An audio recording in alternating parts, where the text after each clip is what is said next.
नमस्कार, विंध्या टाइम्स में आपका स्वागत है। मध्य प्रदेश कोरोना की लड़ाई लड़ रहा है। पूरी तरह से प्रशासनिक तैयारियों की बात होती है, लेकिन इस बीच जो सबसे बड़ी चुनौती है वो चुनौती है ग्रामीण अंचल में रहने वाले लोगों के साथ। किस तरह की तैयारियां की जाएंगी, प्रशासन की ओर से कैसी व्यवस्थाएं की जा रही हैं और क्या ये व्यवस्था उन गरीबों को, गांव में रहने वाले लोगों के लिए पर्याप्त है। इन तमाम मसलों पर बात करने के लिए हमारे साथ मध्य प्रदेश शासन के पूर्व कैबिनेट मंत्री, पंचायत एवं ग्रामीण विकास मंत्री कमलेश्वर पटेल जी हैं। सर, बहुत बहुत स्वागत है आपका। सर, एक बड़ी बात यह है कि जिस तरह से प्रदेश में कोरोना का संक्रमण लगातार बढ़ रहा है, सरकार कवायदें पूरी करने की बात कर रही है, तमाम व्यवस्थाएं कर रही हैं। वर्तमान जो स्थिति है उसको लेकर आप क्या कहना चाहेंगे? देखिए, कहीं ना कहीं जो वर्तमान में सरकार है, चाहे केंद्र की हो चाहे मध्य प्रदेश की सरकार हो जी, इनकी गलतियों की वजह से आज जो देश में स्थिति बनी है, कोरोना वायरस जिस तरह से हमारे देश में महामारी का रूप लिया है और जिस तरह से ये बृहद रूप से फैल गया है, इसके लिए पूरी तरह से केंद्र सरकार और भारतीय जनता पार्टी के नेता जिम्मेदार है। और साथ ही साथ जो वर्तमान में मध्य प्रदेश के मुख्यमंत्री बने और पूरी कैबिनेट चला रहे अकेले, वो भी इसके लिए जिम्मेदार है। अगर समय पे जब हमारे नेता आदरणीय राहुल गांधी जी ने आगाह किया था 12 फरवरी को कोरोना वायरस को लेके, अगर उसी समय केंद्र सरकार चेत गई होती तो शायद आज मध्य प्रदेश क्या पूरे भारत देश की आम जनता को, गरीबों को, किसानों को और हम कह सकते हैं कि हर वर्ग के लोगों को आज जो सामना करना पड़ रहा है, अपना काम धंधा छोड़ के, नौकरी चाकरी छोड़ के घर में दुबके हुए हैं, लोग परेशान हैं, भूखमरी की कगार पे पहुंच गए हैं, पूरी तरह से केंद्र की सरकार और मध्य प्रदेश की वर्तमान सरकार जिम्मेदार है। और इसके लिए देश की जनता से क्षमा मांगना चाहिए। ये बार बार जो नया नया प्रयोग कर रहे हैं, इनकी शुरुआत अगर आप देखेंगे नोटबंदी में भी इसी तरह से गरीबों को लाइन में लगवा दिया था। आज 500 रुपए खाते में डाल के गरीब एक तरफ सोशल डिस्टेंसिंग की बात कर रहे हैं और दूसरी तरफ गरीबों को 500 रुपए के लिए लाइन में लगाने के लिए प्रेरित कर रहे हैं। बैंकों में लोग लाइन लगा रहे हैं क्योंकि आज उनके सामने संकट है। जो दिहाड़ी मजदूरी करते थे और अपना जीवन यापन करते थे, वो आज संकट से गुजर रहे हैं। और जो व्यवस्थाएं सरकार की तरफ से की गई है, जितनी होनी चाहिए पर्याप्त नहीं है। न राशन की व्यवस्था पर्याप्त है। 3 महीने के राशन जो मध्य प्रदेश में वितरित किया गया, तो हमारी पूर्ववर्ती सरकार माननीय कमलनाथ जी ने आदेश किया था जिसका 3 महीने का गरीबों का खाद्यान्न वितरित किया गया था। और जो जिनका गरीबी रेखा में नाम नहीं है, अति गरीब हैं और जिनके पास कोई आय की सुविधा नहीं है, हमारे प्रदेश के मुख्यमंत्री माननीय शिवराज सिंह चौहान जी बार बार तो बोलते हैं हम किसी को भूखा नहीं सोने देंगे, पर भाषण से भूख नहीं मिटेगी। उसके लिए समुचित व्यवस्थाएं करनी पड़ेगी और जिसकी कमी नजर आ रही है।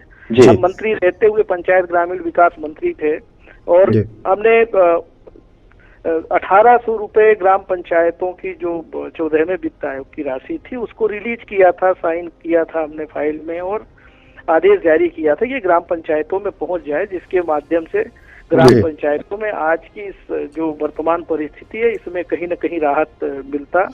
और पर वो राशि मुझे दुख है कि आज तक जारी नहीं हुई। इसी तरह इन्होंने 30,000 रुपए प्रति पंचायत में जो व्यवस्था की है वो भी पंचायतों में राशि नहीं पहुंची है। तो कहीं न कहीं मध्य प्रदेश सरकार माननीय शिवराज सिंह जी जो बड़ी बड़ी बातें तो कर रहे हैं और उसको इम्प्लीमेंट नहीं कर पा रहे। जमीनी हकीकत कुछ और है। हमारे अधिकारी कर्मचारी भी परेशान हैं, हमारे स्वास्थ्य कर्मी परेशान है, डॉक्टर्स परेशान है, पुलिस विभाग के लोग परेशान हैं। हर किसी परेशानी में डाल दिया है। और यहाँ तक कि स्वास्थ्य कर्मियों की लगातार पूरे प्रदेश में शिकायतें आ रही है कि उनको भी सही उपचार नहीं मिल पा रहा है, सही उपकरण नहीं मिल पा रहे हैं। कई लोग जो इसकी चपेट में आ गए हैं, अगर एक व्यक्ति उनके परिवार का है तो पूरा परिवार चपेट में आ गया है, पर समुचित इलाज नहीं हो रहा है, समुचित व्यवस्थाएं नहीं हो रही है। और आज मोदी जी प्रकट हुए, गरीबों की चिंता सिर्फ भाषण में तो की कि गरीब हमारा परिवार है। गरीब को परिवार तो पहले भी बनाया था मोदी जी, पर आपने रिजल्ट क्या दिया, साथ कौन सा अच्छा बर्ताव किया है, कौन सा अच्छा बर्ताव किसानों के साथ किया है। पहले का अगर लोग भूले नहीं हो तो यही नोटबंदी में लोग रुपए बदलते थे, जिनके पास पैसे नहीं होते थे वो बेचारे परेशान होते थे। 100 लोग से ज्यादा लोगों की जान गई थी हमारे देश के गरीबों की। बड़ा आदमी तो नहीं इसमें प्रभावित हुआ था, गरीब ही परेशान हुआ था। और आज फिर से वही स्थिति, आज बहुत सारे लोग हमारे जो नौजवान साथी है जीवन यापन के लिए दूसरे राज्यों में काम करने के लिए जाते हैं, अपना परिवार पालने के लिए जाते हैं, फंसे हुए हैं, करा रहे हैं। सब भोजन पानी की उचित व्यवस्था नहीं है, ठहरने की उचित व्यवस्था नहीं है। मध्य प्रदेश सरकार ने चिट्ठी तो लिख दी राज्यों में, और चिट्ठी लिखने के बाद उन्होंने हाथ झाड़ लिया है। कोई उसकी पैरवी नहीं हो रही है कि कितने लोग कहाँ फंसे हुए हैं, उनको किस तरह से प्रदेश के अंदर लाया जाए, उनकी उचित व्यवस्था है कि नहीं है। जो लोग अपने घरों में भी आ गए हैं, जो हमारे मजदूर वर्ग के लोग हैं जो दूसरे राज्यों में काम करने के लिए जाते हैं, उनके लिए भी कोई उचित प्रावधान नहीं किया है कि इनकी व्यवस्थाएं कैसे हो, इनको रोजगार के अवसर कैसे मिले। तो रोजगार गारंटी योजना में ही इस तरह का, क्योंकि उसमें ऐसा प्रावधान में भी है, भत्ता देने का प्रावधान है कि अगर हम रोजगार मुहैया नहीं करा पाते हैं, आज आवेदन देने की स्थिति में तो है ही नहीं लोग। किस तरह का काम चल रहा है, और ये हम कह सकते हैं कि सिंगल मैन आर्मी का जो काम चल रहा है, एक अकेला है। तो ये हम समझते हैं कि जो सत्ता की भूख थी भाजपा के नेताओं को, शिवराज सिंह जी को और मोदी जी ने, जिस तरह से भारतीय जनता पार्टी के नेताओं ने संविधान की खिल्ली उड़ाते हुए हमारी जो संवैधानिक व्यवस्था थी, जो एक हमारा एक नियम प्रक्रिया है विधानसभा सत्र आहूत करने की, उसको संचालित करने की, और जो व्यवस्थाएं माननीय विधानसभा अध्यक्ष देते हैं, उन सब चीजों को दरकिनार रखते हुए सत्ता की लोलुपता में इस तरह का कृत्य किया है। आज पूरे मध्य प्रदेश की जनता को कोरोना वायरस की चपेट में चढ़ा दिया। जी, एक बड़ा सवाल ये है कि ग्रामीण स्तर पर जो अगर देखा जाए, गांव में बहुत सारा पलायन हुआ था, पहले लोग बाहर नौकरी करने गए थे, सब लौटकर गांव आ गए हैं।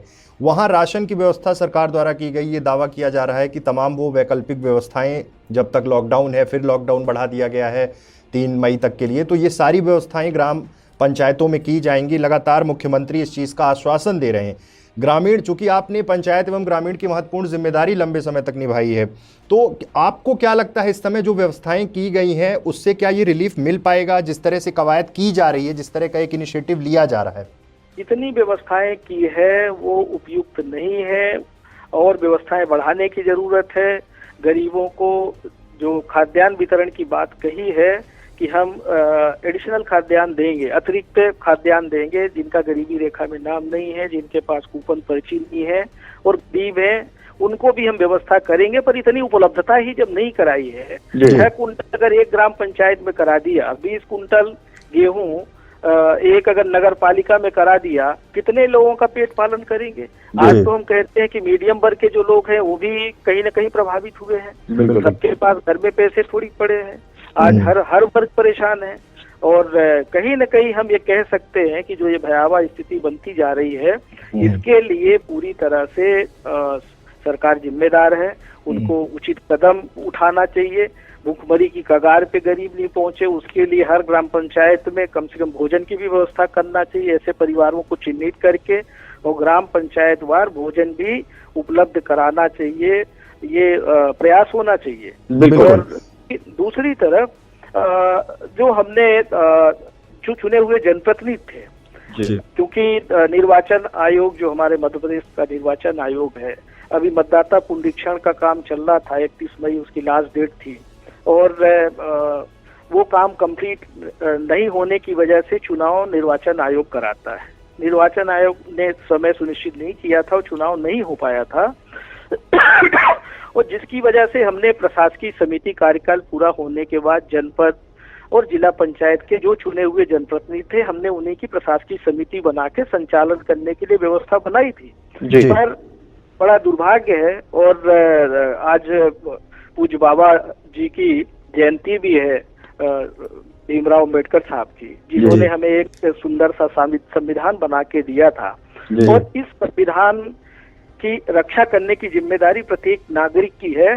पर मध्य प्रदेश सरकार के मुखिया ने एक और बलि चढ़ा दी, जैसा पहले सरकार गिराने में संवैधानिक व्यवस्था की खिल्ली उड़ाई, और इसी तरह सब जगह जो हमने प्रशासकीय समिति बनाई थी उसको भंग करके और उनकी जगह एसडीएम को जनपद स्तर पे और जिला पंचायत का कलेक्टर को प्रशासक नियुक्त कर दिया है। कहीं न कहीं जो चुने हुए जनप्रतिनिधि है जो हमारे, क्योंकि हम ये कह सकते हैं अधिकारी कर्मचारी काम कर रहे हैं, अपनी जिम्मेदारी का वो निर्वहन कर रहे हैं, पर जनप्रतिनिधियों का भी इन्वॉल्वमेंट उससे कहीं ज्यादा जरूरी है। वो ज्यादा अच्छे से समझते हैं कि कौन सा परिवार गरीब है, किसके घर में खाना होगा, किसके घर में नहीं होगा। तो कहीं न कहीं ये जो कल आदेश जारी हुआ है, ऐसा लगता चल रही है चुने हुए जो जनप्रतिनिधि हैं उनका सम्मान करने की बजाय उनको कमजोर, जो हमारी संवैधानिक ढांचा है उसको कमजोर करने का काम कर रहे हैं।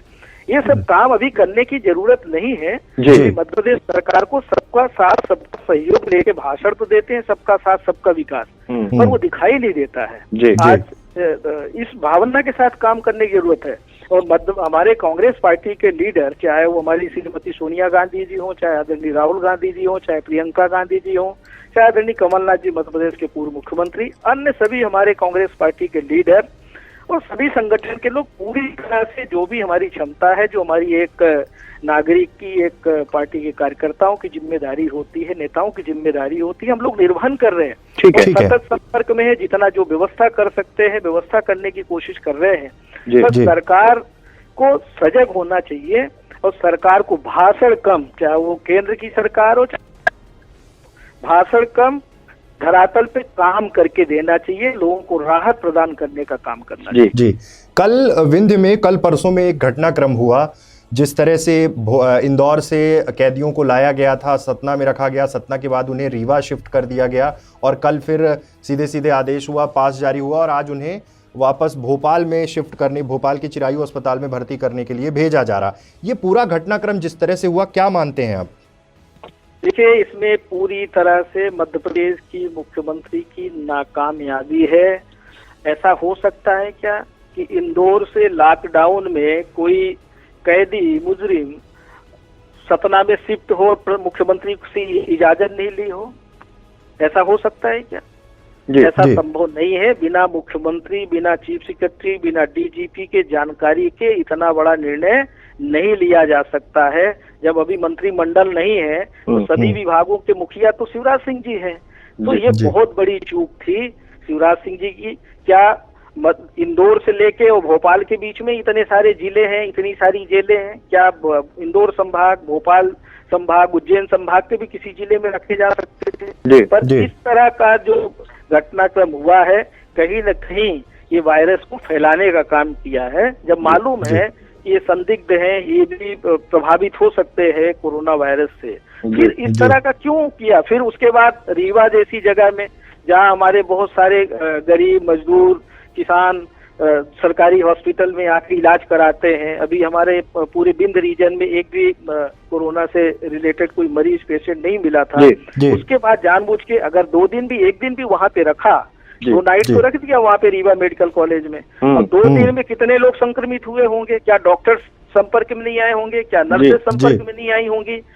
तो ये कहीं न कहीं ये बहुत बड़ी चूक है मध्य प्रदेश की सरकार की, और इसके लिए शिवराज सिंह जी को माफी मांगना चाहिए। और हम तो धन्यवाद देते हैं न्यायालय को कि न्यायालय ने भी निर्देशित किया, माननीय उच्च न्यायालय ने भी इसके लिए संज्ञान में लिया और निर्देशित किया।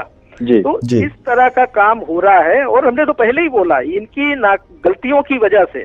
जब हमारे माननीय मुख्यमंत्री कमलनाथ जी जब थे, उन्होंने पहले ही सारी चीजों पे, चाहे सिनेमा घर हो या अन्य सार्वजनिक प्लेसेस को बंद, स्कूलों का, महाविद्यालयों का, सब जगह आदेश जारी कर दिया तो बंद करने के लिए। पर इनको तो सत्ता की भूख थी, और इनके तो आप भाषण सुनिए, हमारे नेता जब बोलते थे तो नाटक नजर आ रहा था। कोरोना डरोना हो गया था, कोई पूर्व मंत्री जी डरोना बोल रहे थे, तो ये तो बोल रहे थे कि भगवान हो गए कमलनाथ जी। तो ये किस तरह के लोग हैं, कितनी इनको सत्ता की भूख थी। चुनी हुई सरकार को अपदस्थ करने का काम किया, और मध्य प्रदेश की जनता ने चुन के भेजा था, 5 साल सेवा के लिए चुन के भेजा था, क्योंकि इनके 15 साल के कारनामे देखे थे। और बड़ा दुख है, इन्होंने संवैधानिक व्यवस्था की, संविधान की धज्जी उड़ाते हुए इन्होंने पूरी तरह से मध्य प्रदेश को इस कगार में लाके खड़ा करने का काम किया है। हम ये कह सकते हैं कि बाबा साहब और हमारी मध्य प्रदेश की जनता कभी इनको माफ नहीं करेगी।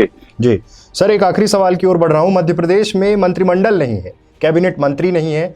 बीजेपी ने एक टास्क फोर्स बनाई है जिसमें पहले आपकी पार्टी में रहे पूर्व स्वास्थ्य मंत्री को भी जगह दी है क्योंकि वो अब भाजपा में आ चुके हैं। टास्क फोर्स से क्या काम हो पाएगा? कैबिनेट का गठन जल्दी होना चाहिए, मंत्रिमंडल का गठन होना चाहिए। अच्छा ये बताइए, जो पूर्व स्वास्थ्य मंत्री है, पहले जिम्मेदारी तो उनकी थी, आज वो भी जिम्मेदार हैं। ये जो मध्य प्रदेश में अगर थोड़ी बहुत जो हमारी सरकार के टाइम में चूक हुई, उसके लिए मध्य प्रदेश के पूर्व स्वास्थ्य मंत्री जिम्मेदार है। वो अपनी जिम्मेदारी को निर्वाह न करते हुए खरीद फरोख्त में सरकार गिराने में भाजपा के नेताओं के साथ शामिल थे। ये क्या प्रदेश की जनता की रक्षा करेंगे? और ये टास्क फोर्स ये क्या काम करेगा? इनको सरकार में शामिल कर ले। क्या हमारे जो अधिकारी कर्मचारी काम कर रहे हैं वो ज्यादा अच्छे से काम कर रहे हैं? और जरूरत है आज एक कैबिनेट की, जो सभी विभागों के मंत्री हों, उनकी जरूरत है। ये संगठन के लोग क्या काम करेंगे? या तो इनको सरकार में शामिल कर ले, इन्हीं को सबको मंत्री बना दे 6 महीने के लिए।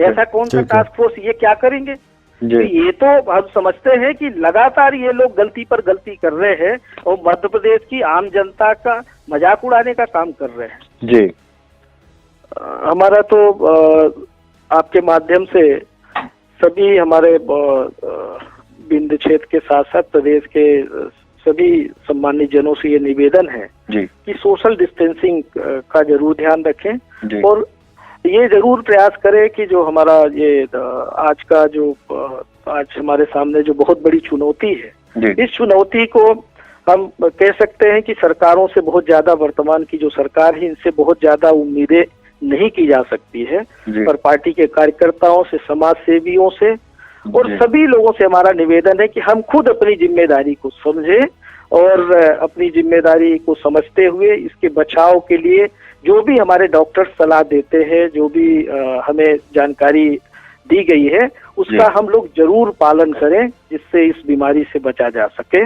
और सरकार से तो जरूर हम ये निवेदन करना चाहेंगे कि जो लोग भी हमारे गरीब लोग गांव में रहते हैं या बाहर से भी जो मजदूरी करने के लिए गए थे, आ गए हैं, उनके सामने जो संकट है, तो भविष्य में ऐसी जरूर प्लानिंग करें कि उनके गांव में उनको रोजगार का अवसर मिल सके। हमारी रोजगार गारंटी योजना जैसी एक जो महत्वपूर्ण योजना है, उस पे ऊपर जरूर काम करें और उस पे इम्प्लीमेंट करें और लोगों को ज्यादा से ज्यादा गांवों में रोजगार के अवसर उपलब्ध कराएं। ये हमारी सरकार से रिक्वेस्ट है। जी धन्यवाद।